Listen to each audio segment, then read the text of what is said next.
Focus TV national breaking নিউজে আপনাদেরকে স্বাগতম। আসুন জেনে নিই আজকের প্রধান সংবাদ শিরোনামগুলো।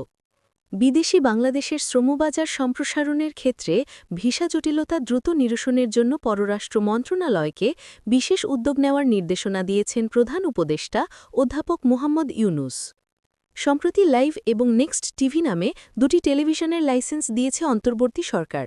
এ প্রসঙ্গে তথ্য উপদেষ্টা মাহফুজ আলম বলেন, ফ্যাসিবাদমুক্ত গণমাধ্যম তৈরি এবং গণ-অভ্যুত্থানে অংশগ্রহণকারীদের সুযোগ সৃষ্টি করতেই টেলিভিশন দুটির লাইসেন্স দেওয়া হয়েছে।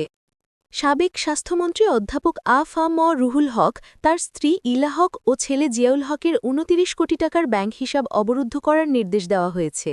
বুধবার ১০ অক্টোবর ঢাকার মহানগর দায়রা জজ ও সিনিয়র বিশেষ জজ আদালতের বিচারক মোহাম্মদ সাব্বির ফয়েজ এ নির্দেশ দেন। জনগণের মধ্যে নির্বাচনী আমেজ এলে অপরাধ আরও কমে আসবে বলে জানিয়েছেন স্বরাষ্ট্র উপদেষ্টা লেফটেন্যান্ট জেনারেল অবতীর্ণ মোহাম্মদ জাহাঙ্গীর আলম চৌধুরী। ৭ অক্টোবর বিকেলে ঢাকা মহানগর পুলিশ সদর দপ্তরে রাজস্ব খাতে কেনা ২০টি নতুন গাড়ি হস্তান্তর অনুষ্ঠানে সাংবাদিকদের তিনি একথা বলেন।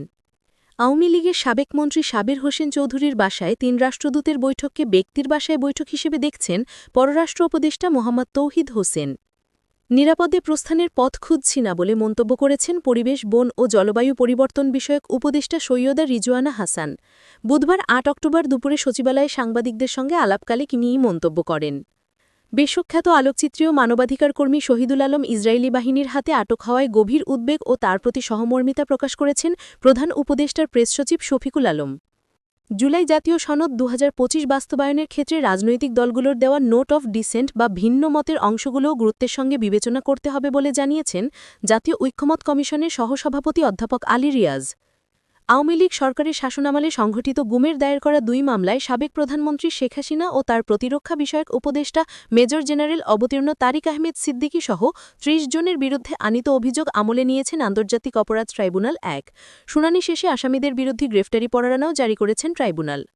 সড়ক পরিবহন ও সেতু মন্ত্রণালয়ের উপদেষ্টা মোহাম্মদ ফাউজুল কবির খান দীর্ঘ ৩ ঘণ্টা ঢাকা-সিলেট মহাসড়কের আশুগঞ্জ অংশে যানজটে আটকা পড়ে অবশেষে মোটরসাইকেলে করে ঢাকার বিশ্ব রোড মোড়ে এসে নাজুক মহাসড়কটি পরিদর্শন করেন। এগুলোই ছিল আজকের প্রধান সংবাদ।